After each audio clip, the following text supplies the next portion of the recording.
Ya solo bandeko balandi Africa Television bozuli susu libaku ya kokuta na biso na nzela ya émission botala katango iso bokutani yango wana lelo tolobi ete baninga msuba kolobanda kuboni mama Nadine atiki bayi politique kasi ya koti lisusu na mayimatali religion kasi boyebi ete mission ezali na caractère social ezali pe na caractère éducatif yango wana lelo toyambi couple koloba couple berger Israël Muteba bomoni papa Israël bomoni pe mama Israël kasi elongo na couple berger Muteba tokoloba nini yango so tokoloba ete tokoki déjà kopesa bino moi condensé ya mayoyo couple Muteba ye lelo na nzela Africa Television po esila kolimbola couple Muteba toyebi ete bazali bakambi ya église otobengi clinique de Dieu Ministries o babengi Clidim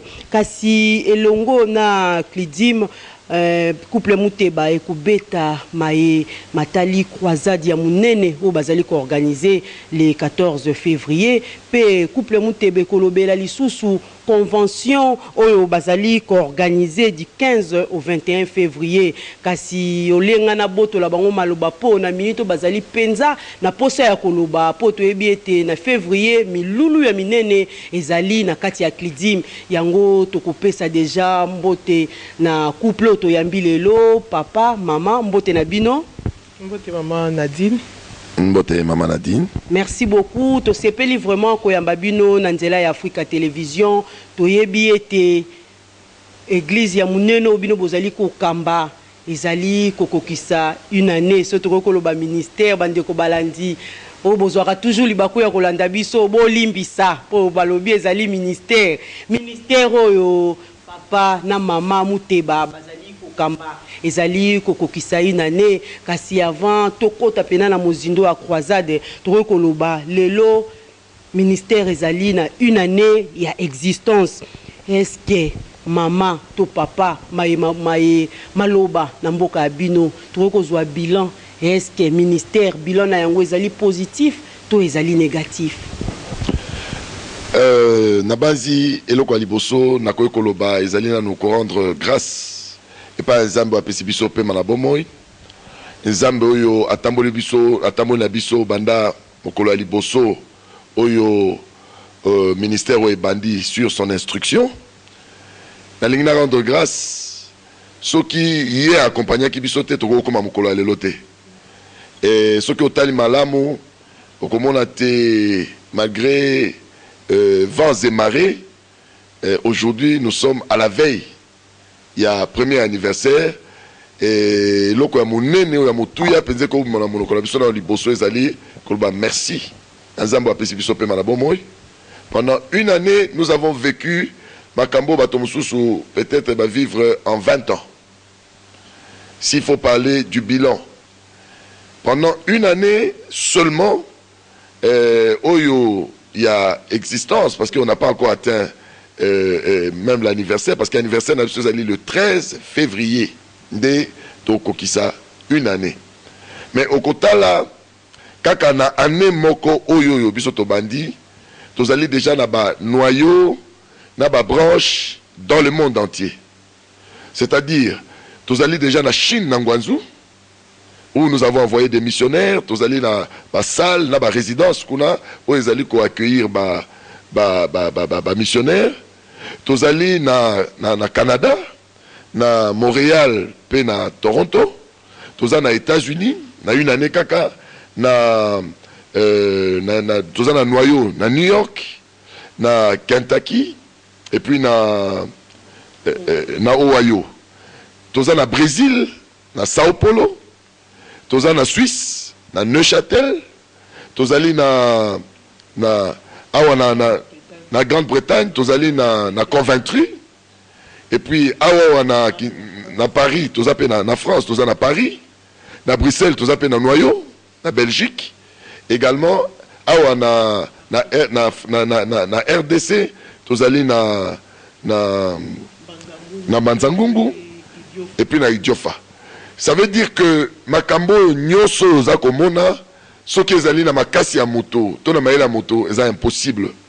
Ceux qui ont ça la calcul na ndenge ya bomoto na maye la moto personne ne peut réaliser makambo biso zomona. Aujourd'hui tozali na ba école oyo bana baza koya kotanga lelo tozali na hôpital oyo kozela kaka to couper ruban pour te hôpital bana ko fonctionner.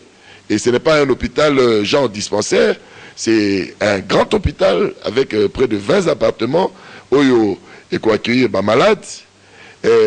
Tozali na ba réalisation et belé na tolo sur le plan il y a ba réalisation tozana ba makambo belé onzambe asali en une année. Alors ce qu'on pesibiso to loba total na ndenge bomoto, nous allons comprendre que l'artisan de toutes ces choses, c'est Jésus-Christ. Nous ne sommes que des instruments, ou peut-être Batubazo Mona, mais dans Liboso, Nabiso, Penasima Nabiso, il y a Jésus-Christ qui accompagne au Nyosozo Sala. Par exemple, là-bas malade, tout le monde est malade, bisika na bisika. Il y a des malades qui payent de billets à outi na France, ailleurs, avec comment, intestin, un milaï, c'est l'opération qu'on a réussi entre la vie et la mort. Aïe, une première réunion, le Seigneur a guéri. Même les médecins en Europe se demandent quel est le médecin qui t'a consulté. C'est pour dire quoi? C'est pour dire que Awawa, tu as na ministère Otobengi Clinique de Dieu Ministries, et le ministère Oyo Yotozo présenté Zambé na dimension de médecin. Dieu présenté comme un médecin. Alors lorsque Zambé a présenté comme un médecin, c'est-à-dire que Epanaye, l'impossibilité n'existe pas. Parce que c'est Dieu qui est l'initiateur même de la création. C'est lui qui connaît de quoi il fait l'homme. Pièce de rechange. C'est ce qui fait que les malades qui arrivent, bato bazana ba folie, bato bazana ba sida, bato bazana ba cancer, des bozomona ba spot ba télévision, vous voyez que bato bazana ba folie, bazo guérir, ils ne guérissent pas parce qu'ils viennent voir quelqu'un. Mais ils guérissent parce qu'il y a un médecin qui est créateur, qui connaît de quoi il fait l'homme et quel est le secret de la guérison de l'homme. Yango Moni, na une année, Oyo, le Seigneur a fait tellement de choses. Yango Moni Tolingi que grâce Oyo est touché Batonyonso. Grâce Oyo est touché ba église, est touché ba païen, est touché Batonyonso, Basambe na bisote, Yango Tozolo Balabato. Le 14 février 2015, na boulevard Triomphal, croisade Oyo, ezo bengi sa moto nyonso azana fardeau, azana problème, azana maladie, ezala maladie, ya misolo, ya libala, ya problème nyonso azana ngo, c'est une occasion que le Seigneur donne pour Batouba Yako expérimenter un Dieu qui a créé et qui est également le médecin et qui guérit. Papa Israël nakati o malobate kasi tolingi toyeba. C'est vrai, ministère est commis na une année. Surtout le 13 février, ils allaient kokokisa une année. Et bandeko balobi était babi azo sala croisade, c'est vrai. Kasi tango aponi qui m'a touché, yo peut déjà toyebi que outi ko précédé biso lobi que ils allaient clinique. Oyo Dieu ye moko azali médecin na kati. Kasi tango alobi qui m'a touché, pona nini limbolela bango pourquoi qui m'a touché. Na pamboli Nzambe pour la question pe pour la thème oyo. Qui m'a touché zali thème ya croisade pe ya convention tozo organisé. Omoni beaucoup de gens connaissent Dieu comme le chef de l'armée. Ils connaissent Dieu là-bas combo ebele. Mais dans la clinique de Dieu Ministries, Nzambe azali présenté comme un médecin. Dans la médecine de Dieu, les soins sont disponibles pour tous. La guérison est pour la motonioso. Mais tout ce que Dieu attend, il y a bateau, c'est ali mouton touché. Yango moni, les portes sont ouvertes na croisade oyo. Pour la motonioso azana problème nanda kunaye azo kufa la maladie, azo kufa na ba humiliation, azo kufa. Imaginez-vous, ministère ça fait à peine une année, mais nous avons appelé Basio Bazaba stérile. En une année, nous allons au moins na 40 grossesses au Basi Basio Azemi en une année. Ça veut dire quoi? Ça veut dire que Zambé a assez disponibilisé et loko yozo luka pour na soin na yo, mais tout ce que ça au luka zali nini au touché. Voilà pourquoi thème otozo koloba et ça la porte fungwami. Zamba zoloba, je suis là pour na ko pese loko lukaka. Et la seule manière de toucher Zambé, il y a grâce à la PCB sur les cliniques de Dieu Ministries, et Zali, yaka le 14 février na boulevard Triomphal et tu vas toucher okoyate pour okutanana un serviteur de Dieu, Toto Kutanana, Moto Songolo, à côté, mais tu vas venir pour que tu glisses yo okutana na oyo abikisaka. Il s'appelle Jésus-Christ de Nazareth, Yende, le médecin qui n'échoue jamais. Toyo kiyo papa Israël Mouteba, utkolo basiko ete baya kokutana Jésus-Christ de Nazareth ou azali le vrai guérisseur. Kasi apparemment na koyoka yo croisade ngo ebengi kaka bayo bazali na bokono papa Israël. Bongo bao bazali ko luka libala lelo, bao bazali ko luka prospérité, bao bazali ko luka élévation, bako yateka bao bazana bokono. Donc bande ko na biso ko peut-être azali na handicap na nzoto, to moto aluki azali na maladie moko zo luka bikande bango bako ya lobi Jésus-Christ m'a touché. Merci madame, nakoloba na yo que au moni tozana une idée tronquée, il y a guérison. Les gens pensent que la guérison c'est seulement le corps qui est malade. Oh, la guérison, ils ont une étendue. Moto oyo azo salaté et que azana diplôme naie, c'est son droit d'être engagé quelque part à ça musala. Sans qui ozo salaté, ça veut dire que tu es malade. C'est une maladie, c'est une autre dimension de la maladie.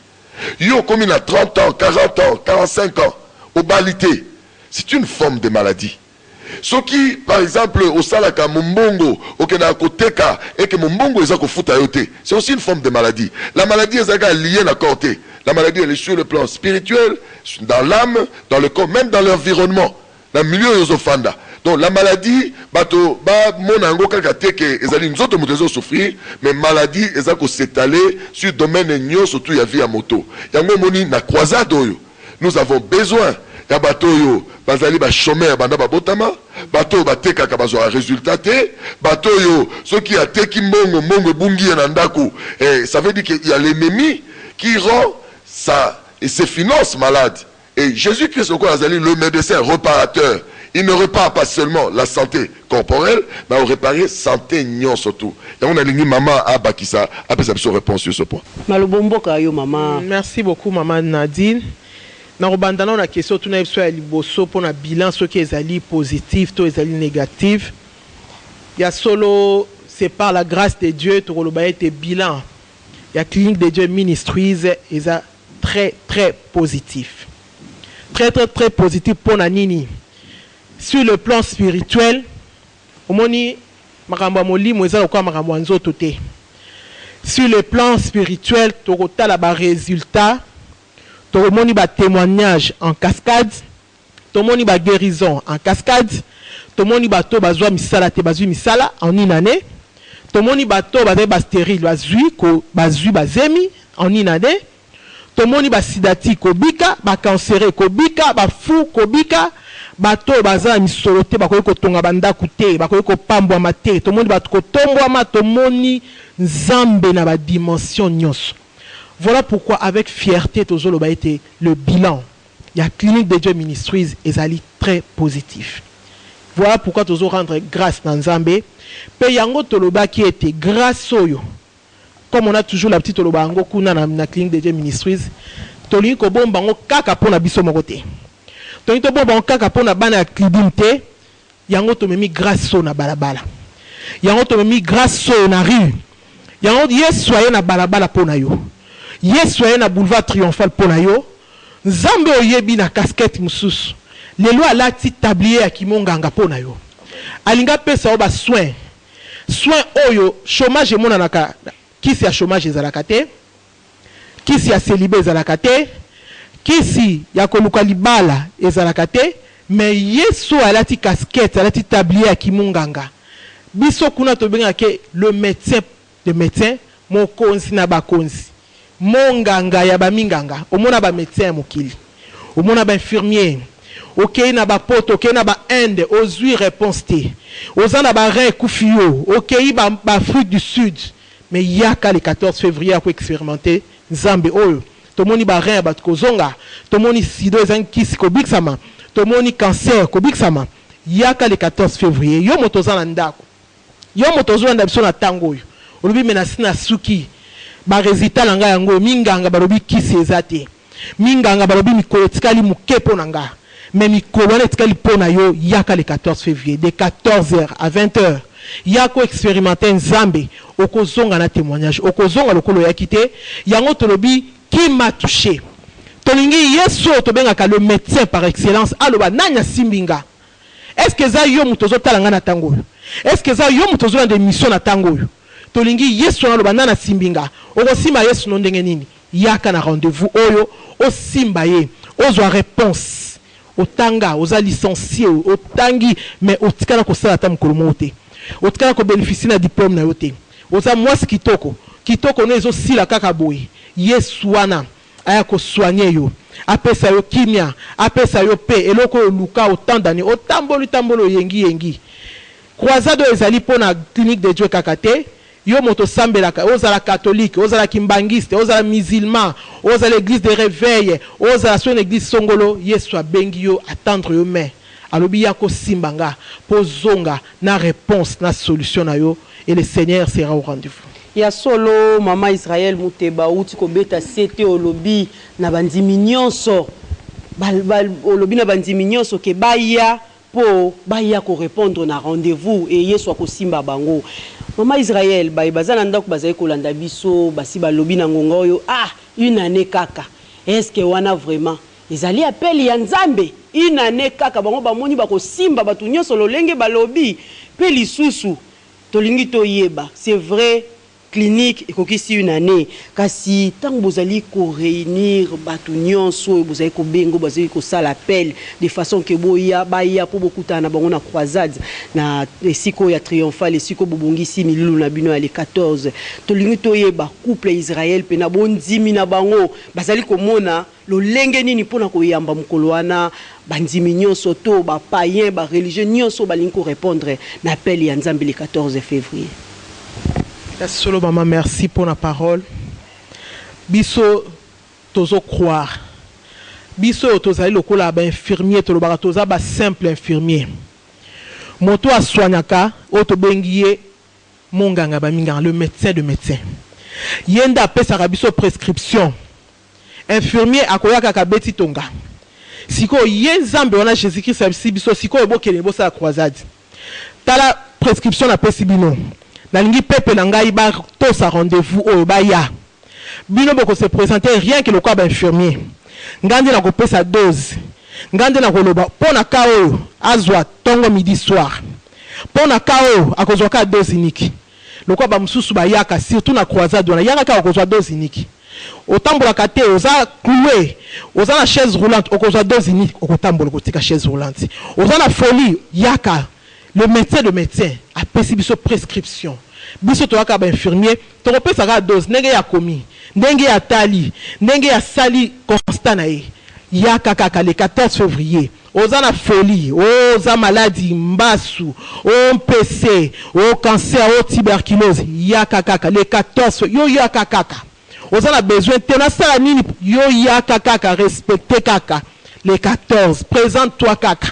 Tant yo ko se présenter yoko zwaka dose unique na papa Israël maloba sikoyo na mboka yo toyebi ete ezali milulu soto kokoloba ya minene kasi na milulu ya minene tomona katango iso batu soto kokoloba ou soit ba collègue na bino toujours pona ko soutenir eloko bozali ko sala pona nzambe yango toyeba na kati ya croisade ba invité bazali ndeko Israël.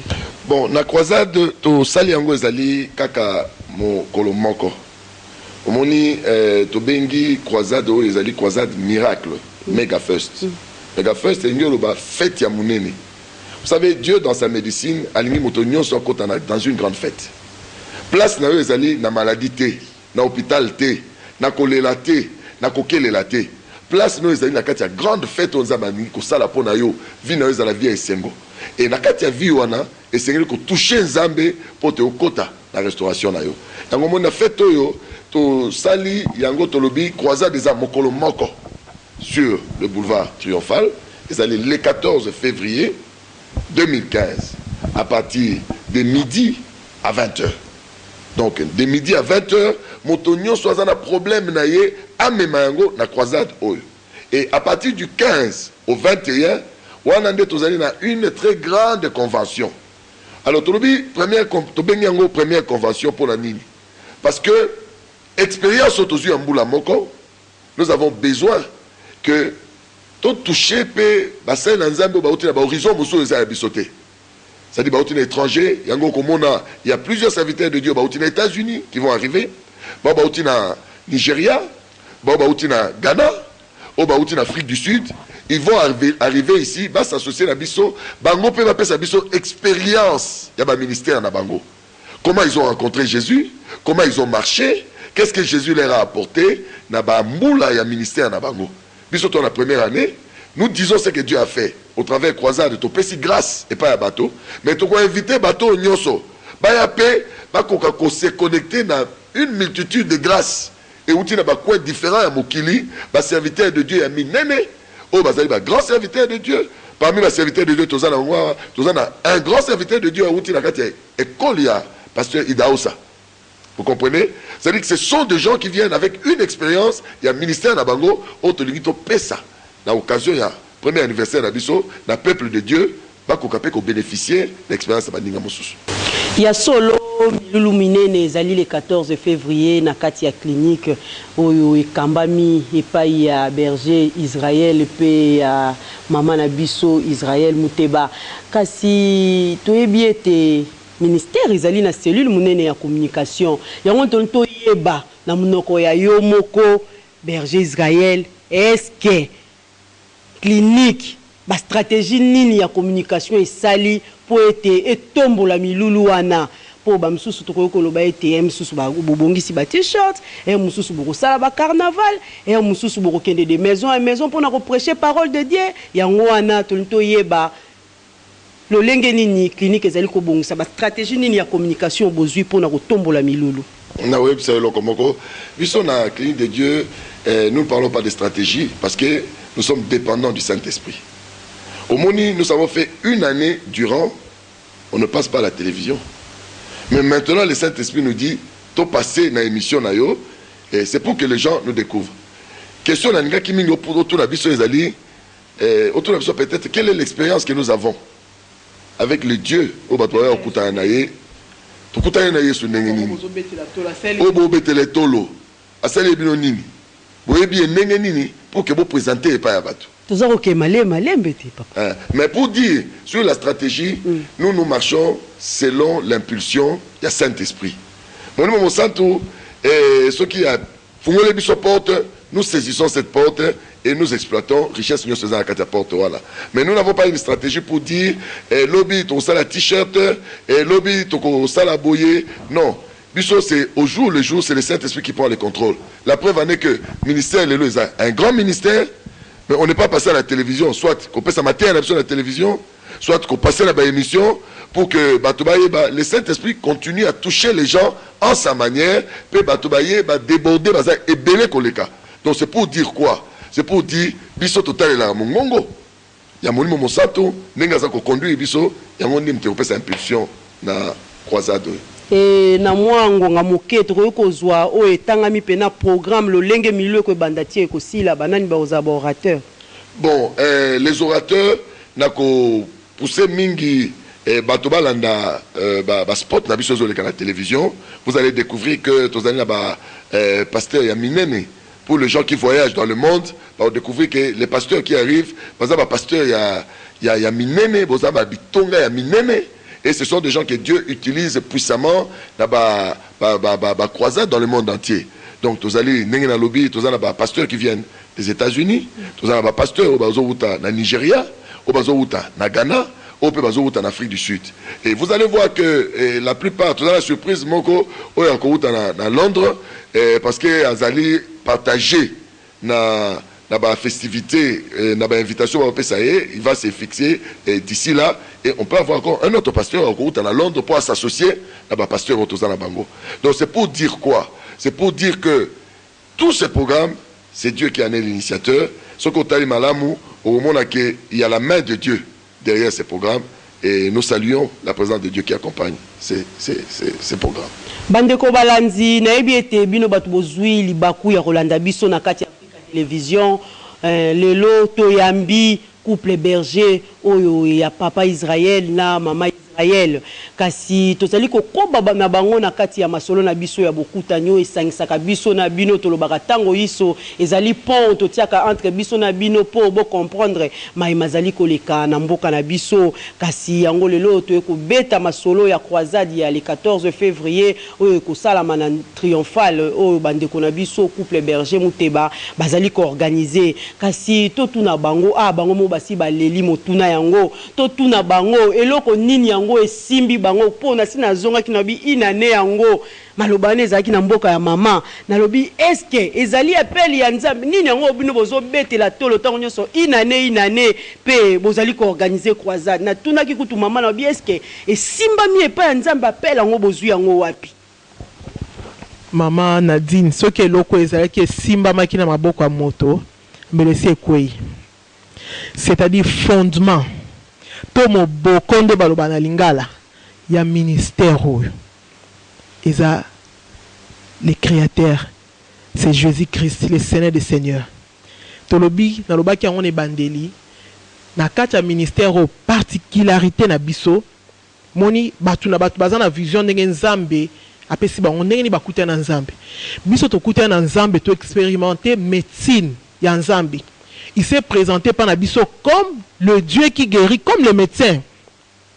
Voilà pourquoi mon fondement Nabiso est dans Psaume 107, verset 20b. Yende azali médecin. Yende tolobi biso tozaka infirmier. C'est lui qui coordonne tout. Au moins ming tout le monde a infirmier, médecin dans l'ombre. Mais infirmier de ba ko injecter, yenda ko prélever, ba nini et tout ça. Mais au fait, c'est lui qui est dans l'ombre, le médecin de médecins, le roi des rois, Jésus-Christ de Nazareth, mort, ressuscité, vivant, monté au ciel auprès du Père, c'est lui qui est le socle, c'est lui qui est le fondement et ministère. Yenda simbi biso. Biso docteur Saka Mongongo naye. Banda to bandi ministère oyo, inane, to tika olikana tela ta mukolo monti. Siko ye mo abendi biso na bato alobi siko yo, bino ba infirmier na nga, levez-vous, allez-y. Allez-y pour peuple nanga sikoyo naza na posa na bango na lingi na pesa bango cure parce que c'est le médecin qui prescrit non alors dit pour la peuple nanga sikoyo voilà les médicaments voilà là on a pesa bango voilà donc biso socle to fondement na biso to moto a simbi to moto a sponsorisé to moto c'est Jésus-Christ mutum so azateka ye toto saka mongongo na ye voilà pourquoi même atapo yawa toto saka mongongo na ye tobonde tolobi to sala toto sala talobi ebo sala yango moni biso toto si mongongo toyepe na mission na Mama Israël mingi bazana ndaku toyebi ete ba misupe balandaka kaka na nzela ya témoignage moko nzamba salela yo yepa yo ki yango atutisami abia ngai pe mukolo wana il faut na yana ya komona minene ya nzambe o ya couple Berger Israël Muteba toko yeba ta mo ndambo te Mama Israël. Bon, quand on peut sa témoignage muke mais mingi na ngana loba papa côté wana akoloba côté na ngana akoloba côté na nga témoignage ngana ko pesa nzambo ne tozoloba na yo tokuta na nzambo le médecin qui guérit biso peut être ba stérile peut-être tozolanda ngai peut-être aux en stérilité autant d'années minga nga bakatio ba trompe minga nga lobi matrice eza boye okoki ko botate mobile na yo akoki ko pesa au moins na te biso to 2000 bosso na bino to sala ki 7 ans la stérilité, mais le médecin par excellence. Zambo to ko présenter bino na poko alelo, otolobi ki azali nzambo abikisa ka maladie nyos. Abikisa biso pe. Netobi c'est une maladie, biso to ki guéri côté la stérilité. To sa ki pe babola, to ki pe batu pamba. Il est le médecin to bi aswanaka kaka nzoto te. Aswanaka na âme esprit. Ce qui a na vie na comme il est le roi des rois, ce qui a régné na vie na yo a ko soigner. Ce qui est ali problème il va soigner à soigner biso côté la stérilité à bixi biso côté ya guérison ya papa no linga ye moko aloba peut-être dozo beaucoup na nzamba on ndeni munga ngo ndenge nini wana côté na lingi ye moko aloba pour appuyer place wana. Merci ngai au fait tant on azo mona bato bazo te na balabala parfois nazo mona lokwa neti bato bazo l'exhaleur. So na moni pasteur na banzando ndenge na Kinshasa to mesana na zando na barré de bus mutazolo bandi mela Yesu ndimela nzambe nazo mona bi mais est-ce que akoluka biroté akoluka place au samu salate mais moi je me suis retrouvé séropositif Et dans la séropositivité, tout le monde dans la ville, ici dans la Koleli, les gens me pointaient parce que dans ça directement, dans l'un des conseillers, il y a Mokonzi Mboka, président de la République à cette époque, la Deuxième République. J'ai travaillé pour le compte, il y a un conseiller qui était très influent auprès de Mokonzi Mboka. Dans une facilité, il y a Makambo Belé. Je ne vais pas entrer dans les détails au Kuna. Mais voilà que je me retrouve séropositif. Na arrêté Moussala Oyo, na kimi milieu parce que tout le monde me pointait de doigt, na perdre bateau nyonso na zaya bango, Oyo par cette maladie. Et na kei na. Donc ça veut dire que j'étais en train, Moussala na un homme politique, Oyo Yazaki conseiller, il y a Mokonzambo pendant la Deuxième République. Et na kati ya Moussala Oyo, je me retrouve malade. Ngai po nangai, l'entendement nangai, je me disais, quand j'ai un problème, c'est soit l'argent qui va résoudre, c'est soit mon intelligence, soit ma relation. Mais là, je me retrouve séropositif, n'a peur de bâtonnion, surtout dans un moment, dans cette maladie, et j'ai vu, bateau va vivre dans la maladie, sont morts. Et là, j'étais un pécheur. Je vivais comme tout le monde au monde, vivre, c'est comme ça que je vivais. Et la Kimi Kinshasa, parce que les gens me pointaient, à Kokufa Lobby, dans la province orientale. Abandi somba diamant, abandi ko somba diamant, juste à un certain moment la bikela que ça la campagne à café. Et c'est temps on abandi ko somba café kuna na opala. Et c'est quand Nazaraki, c'est là où maintenant la maladie m'a cloué. Nazo kufa dans mon lit. Nazo sala besoin na nyoso dans le lit. Près d'une année na la mbetu na la mukakate. Et c'est là où je me suis souvenu que, mais balobi ki nzamba azala kapé, balobi que Jésus azali, il est bon. Alors j'ai fait une prière. Dans ma détresse, la lobby, Jésus, ce qui y a solo tu es bon, permet que, nabimane sika oyo, nakufa awate, nakufa isika famille nanga izali, comme ça je peux être enterré dignement. Parce que nazali nakati ya zamba enclavé. C'est alors que ce qui Jésus a zélé qui une semaine ou 2 semaines, je n'allais jamais me souvenir que c'est lui qui a répondu. Le même jour où j'ai fait cette prière, le soir, une force m'a touché, la terminé la tamboli. Et quand on a terminé la tamboli, j'ai compris que Jésus a répondu. Et Nazuba, café nyoso na sombaki, na tchena bateau, na bimi, na kei na ville à Kisangani, na kei kuna, basombi pour la café nangai. Et c'est là que j'ai pu avoir la première expérience. Il y a un Dieu qui guérit. Il y a médecine, il y a Zambé. Évidemment, j'étais toujours dans un Kokonda, Kokonda, mais j'ai pu au moins me lever et marcher. Et c'est lorsque je suis revenu à Kinshasa, Awa, et j'ai été visité dans ma chambre, pendant que Nazako Kobondela, n'a senti la puissance moko est traversée, chambre ici, la toiture, place à Zekolala, mais na katia. Il y a contact wana na badi ko senti ivresse kwa mutazango masanga pour nangai la lecture nangai zaki que c'est que virus c'est comme le cerveau, c'est que je suis dans la côté la phase mususu, c'est que na comme la porte ya kufa na tikali na été ivresse wana pendant 12 jours. Mais le 12e jour, j'ai entendu une voix qui est venue parler à ma porte. Moi nangai na okikole na yo, je suis venu pour te guérir. Na fumeli porte, il y avait personne. Nathalie à gauche à droite, il n'y avait personne. Et je me suis dit, mais Nanyango à l'Obelingaï, qui m'a parlé? Et pendant que je me pose la question, Lélo, je peux dire que c'est le Saint-Esprit qui m'a parlé, parce qu'à l'époque, je ne savais pas que c'était le Saint-Esprit. Et le Saint-Esprit va me confier à l'Obelingaï, n'est-ce pas qu'il est écrit dans la parole de Dieu, il est celui qui dit un mot, et la chose s'accomplit. Ce qui a l'Obelingaï qui aime ta guérir, mais va faire seulement les tests, au là. Ce qui séropositivité comme séronégativité, et c'est là que tu vas comprendre. Et je suis parti dans IMRB et je fais le contrôle, et c'est que qui séropositif et comme séronégatif. J'avais besoin, tant la moni yango, c'est cela qui a changé ma vie. Je suis détenteur d'un diplôme supérieur en sciences financières. Ça bousculait ma vie. Ils savent que Dieu est capable de guérir toute infirmité. Moi j'étais un pécheur, naïba qui était. Nzambe oyo, ngana qui était, je n'avais aucune relation avec lui. Mais regarde la faveur accordée, la miséricorde naïe. A longoli maladie, oh bato mususu, oh to sala bango le même péché, ba kufi na yango, mais ngai nzambe épargne ngai. Donc ça veut dire que la guérison de Tolobaka ne dépend pas des hommes. ça dépend de la grâce et de la faveur de Dieu. Yango Moni, lorsque nous parlons de la croisade, miracle, où est le 14 février, il y a une faveur pour ces jours-là. Montonio soit le problème, que Dieu a libéré une faveur le 14 février. Quel que soit ton problème, quel que soit fardeau yo mema na vie na yo, il y a quelque chose aux Amazones réservé pour nayo. Lorsque nous invitons les gens à venir expérimenter Dieu, c'est parce que nous-mêmes nous l'avons rencontré. Et les gens ont vu comment ma vie est partie. Et à partir de ces jours-là, tout a changé dans ma vie. Ce qu'on appelle spot, on vient avec lorsque vous le touchez sur l'instruction du Seigneur Jésus-Christ, on vient avec des fous. Et ça va fou, moni, la vie là, ou bengi bango pe a commis normal. Ça veut dire que lorsque Jésus a touché, folie et sili. Tout ça là, séropositif. Et belé, bazali, tel que besoin dans spot, beaucoup de monde qui a séropositif, lorsque Jésus a touché, séropositivité sili.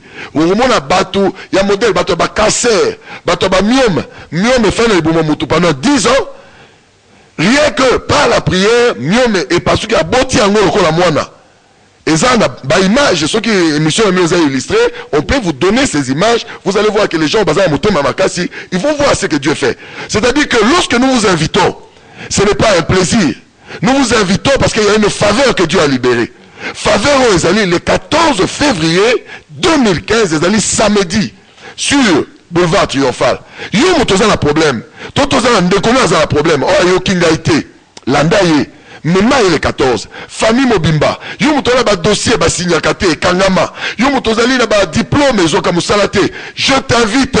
Awawa, nous appelons les gens. Nous travaillons pour le corps de Christ. Quelle que soit l'église de Nayo, quelle que soit ata bongo na motemate, la faveur de Dieu ne regarde pas ça. La faveur de Dieu n'est l'accepté. Dieu est le maître de toutes choses. Il guérit qui il veut, quand il veut. Mais si Koyo est un moment de faveur, il y a qu'à le 14 février, tu vas expérimenter la main de Dieu et tu vas voir ce que Dieu peut faire. Ton miracle est encore possible. Dieu est le Tout-Puissant. Ya solo bandeko balandi boyoki couple berger muteba lolenge siliko limbolela bino ke nzambe yenda azali le tout puissant pe na mertusir na ye to ebiete biso nyonso tozali guéri kasi bandeko balandi to ebiete to beti lisolo mingi ya croisade na couple berger muteba kasi mwa moke si ndeko Timothée Kayemba si asali biso sinya lobiete ngonga ezali ngonga ifo to tika penzela po bandeko mususu baleka kasi tolingi to yeba convention lisusu suivi na croisade to yeba milulu yango ya convention ekozala boni. Oui, milulu ya convention ekozwa biso pratiquement une semaine, toute une semaine durant, du 15 au 21. La convention yo, c'est-à-dire que les alliés convention, première convention, il y a clinique de Dieu Ministries. To lingi la convention oyo to matisa bateau expérience. Nous avons fait une année, mais à la bateau, ça allait plus d'une année. Parce que le ministère, il y a 15 ans, 16 ans, 23 ans, 50 ans, le ministère, il y a minen. Le ministère, Oyo, ils allaient partout dans le monde. Nous avons voulu, dans un premier temps, que toucher, grâce aux alliés extérieurs de notre pays. To toucher, dans les 4 coins, il y a Mokili Oyo, pour Bango, pour expérience na Bango. Comment ils ont rencontré Dieu? Comment ils ont évolué? Puis surtout dans une année, mais bon, peut-être dans 5 ans, dans 10 ans, dans 15 ans. Tu n'as pas expérience pour bisopé total à Kenzela, ils allaient bosser, ils allaient moulaï. Même si vous avez l'appel, mais vous devez autant l'appel bateau et précédent qu'on appelle comment ils ont marché.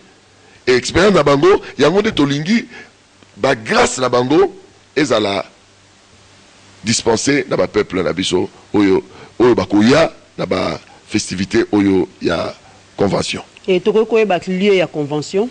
Lieu ya convention est allé dans la première rue d'Ilandos, dans Limité, industriel. Donc, si on a un petit boulevard, la deuxième rue d'Ilandos, au Poussani, au Tambo la base 800 mètres, au Souko Tunikaka, clinique de Dieu ministère ce qu'ils allaient ministère bato ya ebele penza donc ils allaient place ya kobunga te ezala bato batambola ba moto ezala bato bazala balabala ils connaissent un grand ministère ils ont déplacé bato mingi tu peux venir wana ou trouver convention yo et kobanda après croisade na biso maloba mboka yo mama Muteba toyebi ete baloba que moi si atongaka mboka te kasi lelo moi si akomi penza kotonga mboka po ba grand homme toyebaka bango so bazali pembeni ya une grande femme yango wana tomoni mama Muteba lelo pembeni ya papa Muteba ba formé otobengi couple berger Muteba kasi mama sensibilisation ya bino côté ba mama ezali boni po lelo ba mama nde bakoma ko telemisa milulu wa lelo. Merci maman Nadine. Moi si atongaka mboka te moi so ebi Yesu te. Moi si avandi na makolo Yesu. Moi so avandi na eloba Nzambe. Soki asimbi mobali na yo moni moi si nde mutasalaka ete mobali ya mata. Parce que moi si wana kozala intercesseur. Moi si wana azobondela pona mobali wana. Moi si wana aza ko gêner pona ye. Yango wana tozo benga spécialement ba maman nyonso. Nenge biso tozaka na département moko tolobaka ya ba mama bonheur. On est allé département na biso dans la clinique de rien que pour les mamans autres ont enseigné basi. Comment moi ça comme ma bonheur na ndaku na société na ville na pays. Moi signons sozo na ndanga na tango yo. Aux jeunes filles, jeunes sœurs, maman, aux députés, aux commerçantes, aux femmes d'affaires, aux maman maraîchères, aux musala nyonso. Yo benga mi aux maman, yeba et aux maman bonheur. Yango to lobby yaka na croisade oyo ba mama batongaka biso to moni ba mama bonheur ya clinique de ministries batongi voilà pourquoi ba mama pe bazali parmi borateur ya convention tozana ba mama o bazali wana basi bingambe na kata iloba Nzambe o ba ko pesa biso parole o ko ba pesa biso grâce aux akati na bango voilà pourquoi to koyi ko loba ete ba mama bazotonga maman avant na makolo Yesu maman ebi Nzambe maman avant na loba Nzambe azotonga ya solo tokomi kokoma na suka kasi avant to silisa masolo na biso ya lelo to pesa maloba epai ya mokambi ya Klidim alimbolela biso message wa ko passer na ba croyant wa ko passer na bana nyonso ya République démocratique du Congo to ebi ete sensibilisation ezati na ba province message ni ozali ko passer na bana ya Congo pour baya mukolo wana ya milulu minene Klidim azali ko organiser na bazi milulu yo ezali milulu ya dimension internationale tozala bateau au bazo benga biso à partir à Paris à partir à Bruxelles à partir à Londres à partir à Afrique du Sud au bazako ya tozako chaba structure pona ko yamba bateau nyonso beaucoup à partir à aéroport tozana ba structure ya bateau au bakozala sur place pona ko yamba ba invité extérieur pona ko potolobaki na bateau nyonso ya libanda. Il faudrait babenga pour toyeba quand est-ce qu'ils arrivent pour toyeba et si quand nous toko chabango le lenge nous toko yamba bango et awa wa ezala batu ya intérieur oyo bazali toucher na appel oyo il faut esengeli babenga na numéro na biso ezali affiché oyo eza kozala affiché toko yamba toko zwa bango toko chabango na ba service na biso pona koyeba place ni ko chabango bato azokutana na libanda ya ville ya Kinshasa même bato ya Brazzaville soki obengi to enregistrer yo bato équipe mobimba ekozala na beach na mikolo bino bozali ko katisa pona koya na croisade oyo pour que to besika ni ko chabino to yebi que c'est toute la ville qui en parle soki okei na Ntsele okei na Kinkole okei ti vers la frontière ya bas Congo là-bas c'est toute la ville qui en parle parce que c'est ezali croisade moko o nano salamate ezali croisade oyo